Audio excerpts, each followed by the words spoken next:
Spendthrift Farm stallions. First 2-year-olds on the track by Golden Sense, Cross Traffic, It's My Lucky Day, Can the Man, and Shaking It Up, including Golden Sense's stakes winner Picket, a dominant 9-length winner in the $75,000 DS Shine Young Futurity at Evangeline. Spendthrift, the Breeder's Farm. Hi everybody and welcome to Spa Babies, presented by Spendthrift Farm. I'm Dan Illman along with Nicole Russo, and we're going to close out the Thursday card with race number 10, 5.5 furlongs on the turf. We hope. There's a lot of wet weather expected at Saratoga all week long. Let's take a look at this field of maiden special weights. We've got several horses represented by our sponsor Spendthrift Farm. The number 1 Guacamole on the main track only list is by Flat Out, the 2 Quiet Company by Temple City, and the 11 Devious Charm by the Red Hot Stallion Into Mischief. The 1 Guacamole, the 1A Always Shopping. They're both trained by Todd Pletcher. They're both owned by Rapoli Stable. They're both on the main track only list, and if this race is washed off of the turf and onto the main track, they are must-use. Yeah, definitely. I mean, I think this is going to be a pretty sizable field, regardless of if it comes off the turf or not, as we have so many main track only entrants. Pedigree is going to play a role here. There are some versatile stallions represented in the race, including Into Mischief, who you just mentioned. And I think trainer patterns also will play a big role in this race. Betting blind into the multiple race wagers, don't have a chance to look at the board. We'll give as much information as we can and hope this race stays on the turf. We'll begin our analysis with the number 2, Quiet Company. This one by Spendthrift stallion Temple City. Temple City only 5% winners with 2-year-old first-time starters, but he is rock solid on the turf. And as you go down into this female family, there is a lot of precocity and a lot of speed. The second dam was a debut winner as a 2-year-old and a stakes-winning dirt sprinter. The dam's a half to Dubini, who has really improved as a late-running, multiple stakes-place turf sprinter. Yeah, I think it's very interesting to see both turf and dirt sprinters and precocity from both in that female family. That would certainly give you hope for Quiet Company, regardless of what surface this race is contested on. But, you know, Temple City, I really like them better going longer and strictly on the turf. Got runners out there like Miss Temple City and Bolo. This one, a big Spendthrift influence in that female family as well. The broodmare sire is Malibu Moon, another source of stamina. This is Sagamore Farm and Horatio DePaz. They've done well teaming up with their 2-year-olds at this meet in recent years, but I think Quiet Company, I'm really going to prefer going longer a bit later. Number 3 is Trailblazer, who goes out for one of my favorite underrated turf sprint trainers. That's Alan Goldberg. This is a half-sister to In Lingerie, who was a Grade 1 stakes winner over the old Keeneland Poly track going long. Pioneer the Nile is rock solid, as you see with those statistics. 13% 2-year-old debuters, 13% first turf runners. The dam was fast and precocious, a 2-year-old debut winner and a graded stakes-winning dirt sprinter. And the second dam, I believe, was Phone Chatter, who won the Breeders' Cup Juvenile Fillies. Not a lot of turf on the bottom of this pedigree, but maybe the synthetic from In Lingerie helps this one out a bit. Well, I think the synthetic from In Lingerie, and then we talk about Pioneer of the Nile. He's got turf runners like Midnight Storm and others out there, ran well in synthetic and turf himself. And I think he's set for a rock solid year with his 2-year-olds. These current 2-year-olds are from the group of mares he bred in early 2015 after Social Inclusion had placed in the Preakness Stakes from his first crop, and American Pharaoh was a champion 2-year-old. Got an improved quality of mares that season, and you're starting to see it pay off with horses like Mother, an exciting debut winner at Del Mar with one of the best buyers of the year so far for a 2-year-old recently. I think there's quite a bit to like about Trailblazer, and that it is kind of a sneaky good turf pedigree. We often talk about how experienced runners have a big advantage in these 2-year-old races, and the number 4, Super Simple, for trainer Steve Asmussen, has already run twice. They wanted to get this one on the lawn last time out. It was washed off, and I thought she ran okay to finish second. Super Saver, not exactly known for success with first turf runners, only 4% winners, but Super Simple is a half to a juvenile stakes winning turf sprinter, so maybe she's ready for the turf. Yeah, maybe. You know, the Asmussen horses do tend to improve with that important experience. As you mentioned, the intent was there with that last race coming off the turf. I think if you can find that intent in a trainer's pattern, it's important. Was second last out to Fightress, who didn't come back to make a lot of noise in the Schuylerville, but I think that might have been a tough group there, too. She did finish ahead, did Super Simple, of a runner that came back to win her very next start, a maiden special weight at Indiana Grand with a 47 Beyer speed figure. The 5 is Paradise Retained, going out for an excellent turf sprint trainer in Jason Service. And Jason Service is just having a breakout year. He's winning with a third of all of his runners. And Paradise Retained is a half to Canzoni, who is a juvenile debut winner and a stakes-placed runner on synthetic. The Dam won it too. This is a family of some nice turf horses in Speightstown, rock solid. Yeah, and Speightstown is pretty versatile too. They run on a little bit of everything. He's a good sire as well up in Canada, where some of the main surfaces are synthetic and turf. Paradise Retained getting a little backup turf pedigree from broodmare sire El Prado. And as you mentioned, a lot of stakes class in this female family. It's the family of a Grade 3 turf winner in Pollock's Luck and some others. Wesley Ward is always dangerous with 2-year-old first-time starters. He has 2 in this field, the 6-2 Shakes, the 8 Foggy Kitten. We'll begin with the number 6-2 Shakes, who I think might be the preferred of the 2. Look at this pedigree. A full sister to 2-year-old Grade 1 stakes-winning synthetic performer Sunset Glow, a full to turf stakes winner Defiantly. The horse sold for $310,000 as a yearling, and the Dam was a debut winner at 2. Lots to like. Johnny V takes the mount. Yeah, this is definitely going to be my preferred one of the Ward duo. I mean, you look at her and you see exchange rate over a Dynaformer mare. That just says turf and it says 2-year-old ability, even before you realize it's the family of Sunset Glow.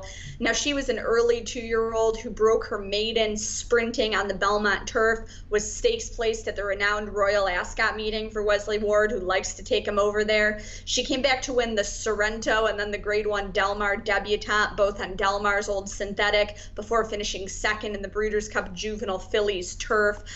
Just a nice horse to be related to put it mildly. Saratoga-specific formulator fact for Ward's 2 runners. Last year at the Spa, with 2-year-old debut runners in maiden special weight turf sprints, he won 2 of 4 with a $5.90 ROI. He gets them ready. The 7 is Isabelle's Joy, one of 2 in here by noted turf stallion Kitten's Joy. And Isabelle's Joy only sold for $30,000 as a yearling, but this Dam went 2 for 2 on the turf. She's a half-sister to a stakes-placed turf router. This is turf all over the pedigree, but do you think she wants more ground?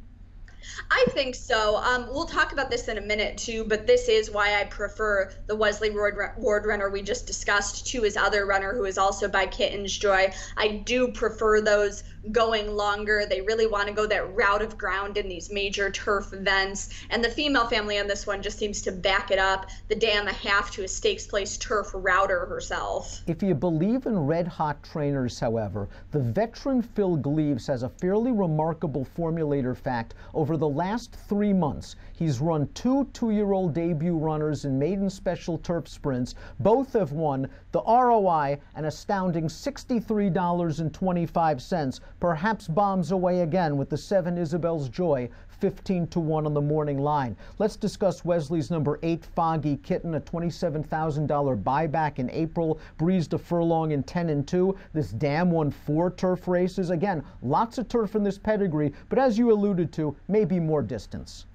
Yeah, definitely. This is another pedigree with Kitten's Joy over kind of a stamina lead in turf female family. The Dam of this one a half to a stakes winning turf router as well, where I really want to see them going longer on the turf, perhaps later in the meet as more and more of those races start to come up. Not for Love, the broodmare sire, underrated broodmare sire, maybe adds a little speed. The runners by him and out of his daughters tend to, come to hand early, but this one I'm definitely going to prefer going longer as well. Another that might want a little bit of distance is the number 9 Lido Key by Belmont Stakes winner Lemon Drop Kid out of a Giant's Causeway mare. This Dam is a full sister to Virginia Oaks winner Excited from the family of Breeders' Cup Distaff winner Spain.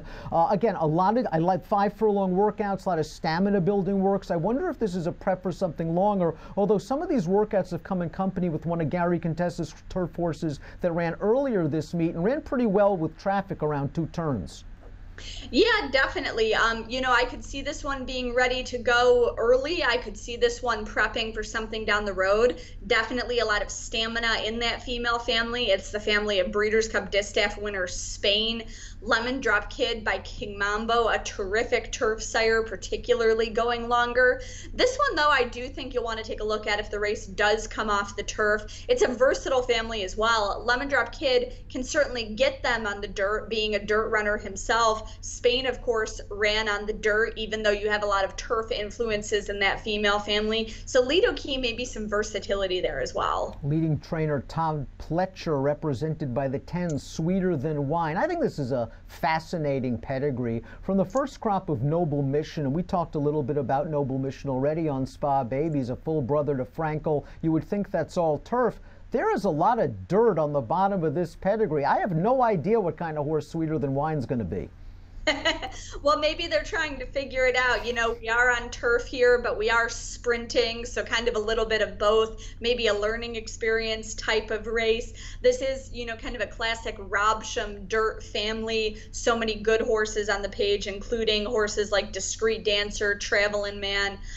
Noble Mission, a full brother to Frankel and a champion in his own right in Europe, but really developed later on. He finished second in his only start at 2, absolutely blossomed at age 5 when he was a multiple Group 1 winner routing.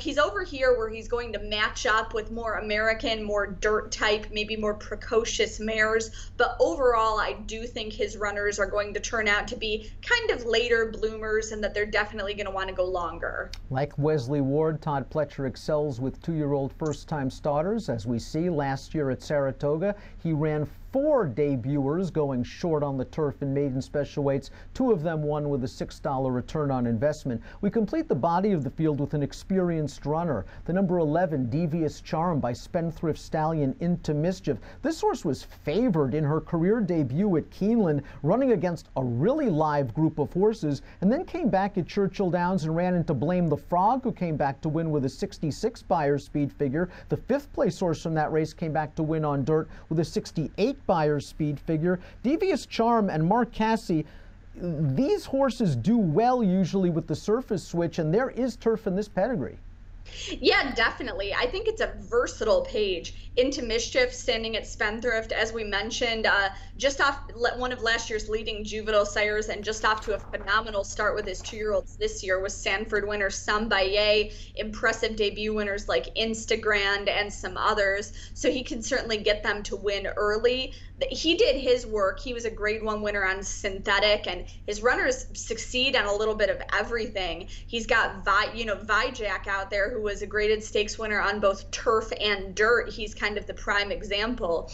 You look at the female family and you see runners like Gentleman Chester, a stakes winner who did his work on turf and synthetic, Back 40, who is a stakes winning dirt sprinter. So really some versatility here. I do like the Cassie barn going dirt to turf, but I do think this one will be okay, whatever the surface the race is contested on, if that wet weather does linger in the area. I agree. It's too early to give up on this horse. I know he's been well beaten in both tries, but he sold for $260,000 as a yearling. Jose Ortiz takes the mount. You mentioned Cassie's ability to get a horse ready to win dirt to turf. Here's the formulator fact. Over the past 4 years, with juveniles making that surface switch, 23% winners and almost a $3 return on investment. Okay, pick time for the finale at Saratoga on Thursday. We're going to handicap for turf. Who do you like? Well, as we mentioned, I think trainer patterns play a role in this race. Of course, Wesley Ward's success with his 2-year-olds, Cassie's success going dirt to turf.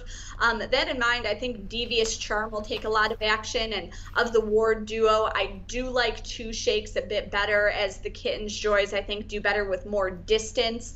With those taking the action on top, I think, I'll also give Trailblazer a bit of a look. As I said, Pioneer of the Nile, another versatile sire who really looks poised for a big year with his 2-year-olds. I'm with you on Trailblazer. I'll make her my top pick. I'm a fan of Alan Goldberg's Turf Sprinter. She's a half, as we mentioned, to Grade 1 stakes winner in Lingerie. I'm also going to use the 9 Lido Key. I like this workout tab, although I am concerned that this horse might want a little bit longer ground, and I'm certainly using the 6-2 Shakes for the great Wesley Ward. 3-9-6 for me in Thursday's Spa Babies, presented by Spendthrift Farm. We'll see you for Friday's Spa Babies tomorrow.